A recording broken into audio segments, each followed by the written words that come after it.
আসসালামু আলাইকুম। এইমাত্র ঈদের চাঁদ নিয়ে সৌদি আরব থেকে আসলো বিরাট বড় খবর।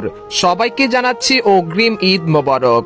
রমজান প্রায় শেষ পর্যায়ে, আর মাত্র কয়েক ঘন্টার অপেক্ষা, তারপরে সৌদি আরব থেকে আসবে বিরাট বড় খবর। তারপরে জানা যাবে 2026 সালে পবিত্র ঈদ উল ফিতর কবে। এছাড়া বাংলাদেশ সহ পাকিস্তান ও ভারতে শুক্রবার ঈদ হবে নাকি শনিবার।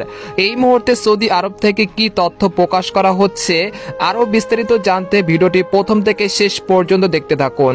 আর আপনি কোন জেলা থেকে এই খবরটি দেখছেন অবশ্যই কমেন্ট করে জানিয়ে দিন। আর সবার আগে সবার প্রথম সঠিক খবর জানতে আমার চ্যানেলটিকে সাবস্ক্রাইব করে রাখুন। এবার জেনে নিন এক নজরে। আজ সন্ধ্যায় শাওয়াল মাসে চাঁদ দেখার আহ্বান জানিয়েছে সৌদি আরবের সুপ্রিম কোর্ট।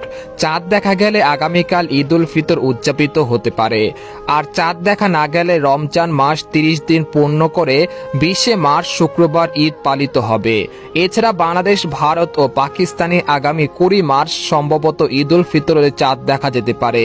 এরই ধারাবাহিকতায় আগামী 21 মার্চ শনিবার বাংলাদেশ সহ এশিয়ার বিভিন্ন দেশে পবিত্র ঈদ উল ফিতর উদযাপিত হতে পারে আলহামদুলিল্লাহ। এদিকে আকাশ পরিষ্কার থাকলে আগামী 20 মার্চ শুক্রবার সন্ধ্যায় দেশের আকাশে স্পষ্টভাবে ঈদের চাঁদ দেখা যেতে পারে।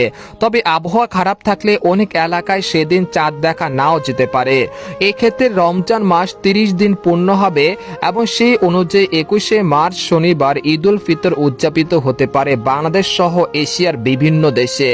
এদিকে পবিত্র ঈদ উল ফিতর উপলক্ষে দেশের আবহাওয়া পরিবর্তন ইঙ্গিত পাওয়া যাচ্ছে। ঈদের দিন রংপুর, রাজশাহী, ময়মনসিংহ, সিলেট ও ঢাকা বিভাগের উত্তরাঞ্চলে ঝড়ো হাওয়া ও বজ্র বৃষ্টির সম্ভাবনা রয়েছে।